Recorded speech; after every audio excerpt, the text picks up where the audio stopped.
শুভ সকাল আমার প্রিয় বন্ধুরা, কেমন আছো তোমরা সবাই? আশা করছি তোমরা যে যেখান থেকে ভিডিওটা দেখছো প্রত্যেকেই খুব ভালো আছো, আর তোমাদের ভালোবাসা আশীর্বাদে আমরাও ভালো আছি। মেদিনীপুর জেলার ছোট্ট একটা গ্রাম থেকে আমি পিউ আমার ব্লগ চ্যানেলে আরও একটা নতুন ভিডিওতে তোমাদের সবাইকে জানাই অনেক অনেক স্বাগত, অনেক অনেক ভালোবাসা। আর আজ হচ্ছে রবিবার।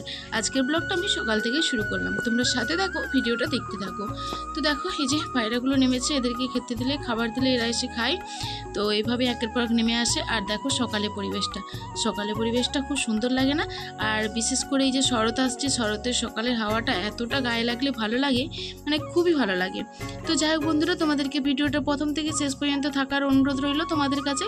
তোমরা ভিডিওটা প্রথম থেকে শেষ পর্যন্ত আমার সাথে থেকো। আর আমার আজকের ভিডিওটা যদি কোথাও কোনো অংশে তোমাদের একটু ভালো লেগে থাকে তাহলে প্লিজ একটা লাইক করে দিও। চ্যানেলে যদি নতুন বন্ধু এসে থাকো তাহলে চ্যানেলটিকে সাবস্ক্রাইব করে পাশে থাকা বেল বাটনটা ক্লিক করে দিয়ে আমার এই ছোট্ট পরিবারের এক নতুন সদস্য হয়ে আমার পাশে থেকে যেও। সবাইকে অনেক অনেক ভালোবাসা আমাকে এইভাবে সাপোর্ট করে আমাকে সামনের দিকে এগিয়ে দেওয়ার জন্য নতুন পুরনো উভয় বন্ধুদের জানাই। তো দেখো আমি সকাল সকাল কাজ সেরে নিয়ে চান সেরে নিয়ে চলে এসেছি দেখো আলু ভাজা বসাতে। কারণ তোমরা তো জানোই ওই যে সকালে ছেলে স্কুল থেকে আসবে টিফিনে বাড়ি খেতে, কিন্তু আজকে তো রবিবার, যেহেতু ডেলি রুটিন হয়ে গেছে। আর এমনিতে তো মুড়ি খাবার তো প্রতিদিন করতেই হয়। আর আজকে তো আর ছেলে স্কুলে যায়নি, যেহেতু ছুটির দিন। তো যাই হোক সবাই সাথে থাকো আর ভিডিওটা দেখতে থাকো। অবশ্যই কিন্তু তোমাদের সুন্দর সুন্দর কমেন্টগুলো, সুন্দর সুন্দর মতামতগুলো আমার কমেন্ট বক্সে কমেন্ট করে জানিও। আর আমার যদি কোনো ভুল ত্রুটি থাকে তাহলেও অবশ্যই কমেন্ট করে জানিও। আর এখন দেখো আমার সকালে খাওয়া দাওয়া মানে মুড়ি খাওয়া হয়ে গেল, আর এখন রান্না বসিয়ে দিয়েছি ওদিকে। আর এখন চলে এসেছি রান্না বাড়তে। কী রান্না হয় সেটাও তোমাদের সাথে শেয়ার করব, সাথে থাকো দেখতে থাকো, তাহলেই বুঝতে পারবে যে কী রান্না হবে, কী রান্না করব। আর সারাদিন এখন অনেকটা কিছু শেয়ার করার আছে। আর এদিকে দেখো মশলা বাড়ছিলাম, মশলা বাড়তে বাড়তে তোমাদের দাদাভাই এসেছে, গরুর খাবার নিয়ে এসেছে। ওই যে ইমলদানাগুলো ভিজায়, তো ওগুলো নষ্ট মানে ফুরিয়ে গেছে ওগুলো, আর সেই জন্য আবার তোমাদের দাদাভাই এনেছে। তো ও এসে বলছিল যে একটু ধরে দিতে, তাই ওর সাথে একটু কথা বলছিলাম, দিয়ে দুটো কথা বলছিলাম। কথা বলতে বলতে এই যে দেখো রান্না বাড়তে বাড়তে থেমে গেছি। তো বললাম ঠিক আছে, এই যে মশলাটা বাটা হয়ে গেছে, বেটে নিই, দিয়ে আসছি। তো আমার যদি কোনো ভুল ত্রুটি থাকে তোমরা কিন্তু অবশ্যই কোনো মনে সংশয় না রেখে আমাকে জানিও, কারণ তোমরা জানালে তবে আমি আমার ভুলটা শুধরে নেব, পরবর্তীকালে আর ভুলটা হবে না। কিন্তু যদি তোমরা না জানাও তাহলে আমার ভুলটা আমি বারবার করতেই থাকবো, তাই না? তো আর আরেকটা কথা, যে এত প্রচণ্ড গরম পড়েছে, এর মধ্যে কিন্তু আমাদের সবার সত্যিকারের জীবনযাপন করা একদম অতিষ্ঠ হয়ে উঠেছে। কারণ কোনো মানে কাজই করা যাচ্ছে না, ফ্যানের তলা থেকে উঠাই যাচ্ছে না। কিন্তু কি করা যাবে বলো, কাজ তো করতে হবে, বাড়ির কাজগুলো না করলে কিভাবে সংসার চলবে বলো? তো তাই জন্য এত গরমের মধ্যেও করতে হচ্ছে, কিছু করার নেই। তা ওদিকে তোমাদের দাদাভাই গরুর খাবারটা নামিয়ে দিয়ে আবার দোকানে চলে গেল, আর আমার মশলা বাটা কমপ্লিট। এখন আজকে হচ্ছে কুমড়ো শাকের ঝাল। তো ওই কুমড়ো শাকটা নুন হলুদ দিয়ে যে সিদ্ধ বসিয়েছি দেখো। তো এটা এইভাবে একটু সিদ্ধ করে নিয়ে তারপর পরের সোম বললে ভালো হয়, তরকারিটা টেস্ট হয়। তো দেখো এদিকে রান্নাটা করে নিই, তোমরা সাথে থাকো আর ভিডিওটা দেখতে থাকো। যদি এসব তরকারি আমাদের বাড়িতে তেমন একটা কেউ পছন্দ করে না, কিন্তু কি করা যাবে, শাশুড়ি মা পছন্দ করে, যার জন্য শাশুড়ি মা আমাদের বাড়িতে আসলেই একটু আধটু সবজি হয়, নইলে কিন্তু আমাদের চট করে সবজি টবজি বেশিরভাগ হয় না। তো যাই হোক পুরো ভিডিওটার সাথে থাকো, দেখতে থাকো। সকালে কাজকর্ম শেয়ার করিনি। আর বলে দিই আজকের মেনু হবে এই কুমড়ো শাকের ঝাল হচ্ছে ওটাই, আর ডিমের তরকারি হবে। তো এই হচ্ছে আজকের মেনু। আর কী কাজ রয়েছে, আর অন্য কিছু হবে না। আর এই গরমের মধ্যে মানে বেশি রান্নাবান্নাও করতে ইচ্ছে করছে না, কোনো কাজই এমনিতে করতে ইচ্ছে করছে না। আবার উনুনে আগুন তাতে থাকা মানে বুঝতেই পারছো কতটা কষ্ট। মানে সবারই মুখে একই কথা, সেই গরম। আর আমারও প্রত্যেক দিনের ভিডিওতে তোমাদের সেম কথা শুনতে জানি খারাপ লাগবে, সেই গরম ছাড়া মুখে কোনো কথা নেই। কারণ কি করব বলো, প্রচণ্ড গরম, সত্যিকারেরই খুবই গরম। তো যার জন্য বারবার এই কথাটাই চলে আসছে মুখে। একটু করে কাজ করছি আর ফ্যানের তলায় আসছি, আর মনে হচ্ছে কখন বা সব কাজগুলো সেরে নিয়ে ফ্যানের তলায় শুবো বা বসবো, আর উঠতে হবে না ফ্যানের তলা থেকে। তো এটাই মনে হচ্ছে সবসময়। আর এদিকে এই যে দেখো তোমাদের কাছ সাথে একটু গরুগুলোকে শেয়ার করতে আসলাম। দেখো গরুর গায়ে কেমন একটা ডাঁশ বসেছে, মারতে গেলাম, মারতে পারলাম না, পালিয়ে গেল। তো এই গরুগুলো প্রচণ্ড কষ্ট পাচ্ছে গরমের মধ্যে। তারপর তোমাদের তো বলেছিলাম ওই তো দুটো গরু বাচ্চা দেবে, একদম মানে খুবই কষ্ট পাচ্ছে ওরা। এখন প্রচণ্ড রোদ গরম না, তার উপরে বুঝতেই পারছো যে একদম বাচ্চা দেবে, কাছাকাছি সময় চলে আসছে। তো তার জন্য এরা একটু বেশি কষ্ট পাচ্ছে। জানোই সবাই যে কতটা অস্বস্তি থাকে, যার জন্য ওরা একটু বেশি কষ্ট পাচ্ছে। তো তবুও গাছতলায় আছে, তোমরা দেখতে পাচ্ছ চাতালটা একদম জল দিয়ে তোমাদের দাদাভাই পরিষ্কার করে ধুয়ে দিয়েছে। আর ঠান্ডা হবে, পরিষ্কার থাকলে ওরা ভালো করে শুতে বসতেও পাবে, তো যার জন্য এইভাবে পরিষ্কার করে দিয়েছে।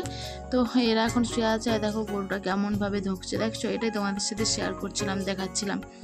তো তোমরা সাথে থাকো আর ভিডিওটা দেখতে থাকো। তোমরা তো আগেও এদের দেখেছো, আর সত্যি এদেরকেও মানে পালতে পালতে এদের উপরে একটা মায়া পড়ে যায়।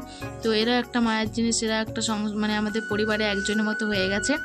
তো খুবই ভালো। আর মানে এমনিতে খুবই যে মাতৃত্বে সবসময় যায় এমন নয়।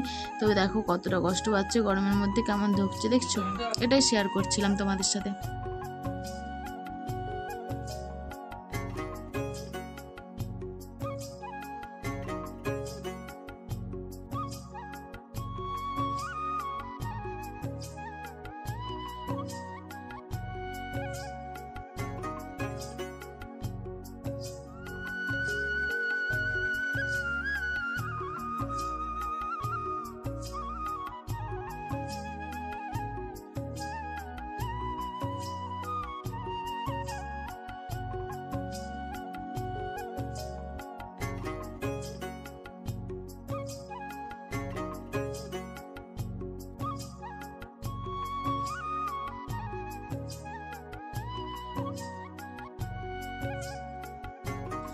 তো দেখো বন্ধুরা, এদিকে যে রান্নাবান্না হচ্ছে, আর সবসময় আমি ওদেরকে ফাঁক পেলেই দেখতে যাই, কারণ আমি কাজ করি ওদের কাজ দিকে মনটা পড়ে থাকে যে ওরা কি করছে, কিছু অসুবিধা হচ্ছে কি না দেখতে যাই।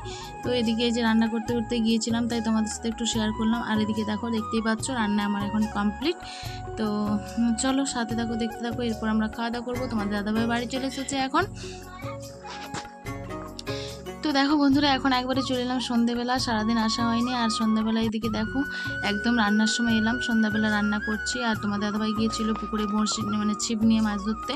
তো ওখান থেকে অল্প মাছ ধরে এনেছে, সেটাই হচ্ছে কাঁচা মাছের তেল ঝাল হবে।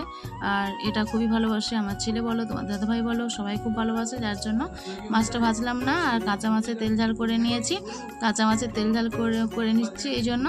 তো মশলাটা কষাচ্ছি, কষিয়ে নিয়ে আর তরকারিটা রান্না করে নিই। আর ওদিকে দেখো ফোন চলছে, আর যেখানে যায় না কেন ফোন দুটো তো সাথেই থাকে, সঙ্গেই থাকে, দেখতেই পাচ্ছ ওই ফোনে ভিডিও চলছে। আর দুটো ফোন অনবরত সারাদিনটা চলতে থাকে, ওদেরও কোনো বিরাম নেই, কোনো রেস্ট নেই ওদের। আর আমরা তো নিজেরা না পাচ্ছি না বলে ওদেরকেও বিরাম দিচ্ছি না, ওদেরও সারাদিন ওরা চলতেই আছে, চলতেই থাকছে, কোনো বিরাম নেই। তো চলো রান্নাটা করে নিই, রান্না করার পর তো আমরা আবার খাওয়া দাওয়া করবো। আর সেই রান্নার পর তো আর কিছু শেয়ার করিনি, তাই সন্ধ্যেবেলা মাছটা রান্না করছিলাম, তাই তোমাদের সাথে শেয়ার করলাম। ওই যে ওই মাছটা তোমাদের দাদাভাই এনেছে, ওইটা এখন কাঁচা মাছের তেল ঝাল করবো। আর বন্ধুরা সত্যি মানে এতটা ভালো হয়েছিল রান্নাটা, খুবই ভালো হয়েছিল, খুবই। আর সবাই তো খুব মানে খুব মজা করে খেয়েছে। তো সাথে থাকো আর ভিডিওটা দেখতে থাকো।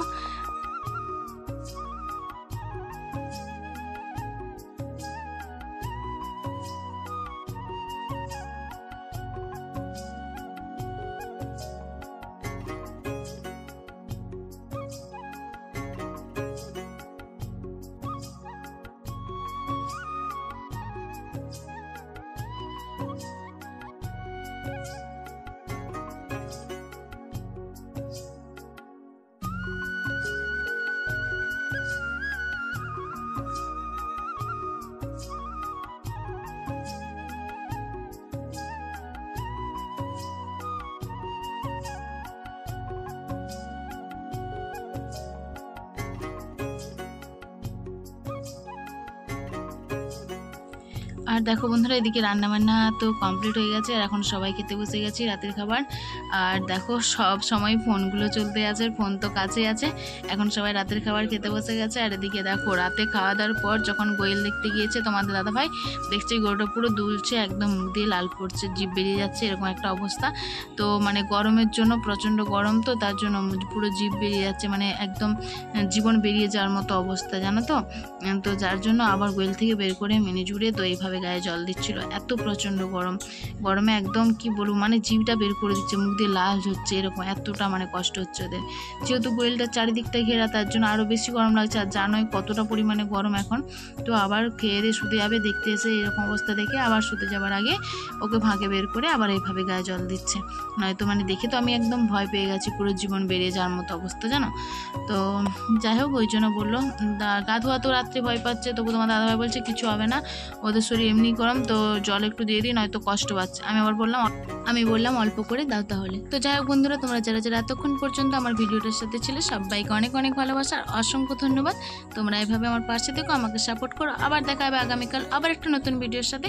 ততক্ষণ তোমরা সবাই সুস্থ থেকো, ভালো থেকো, আনন্দে থেকো। টাটা।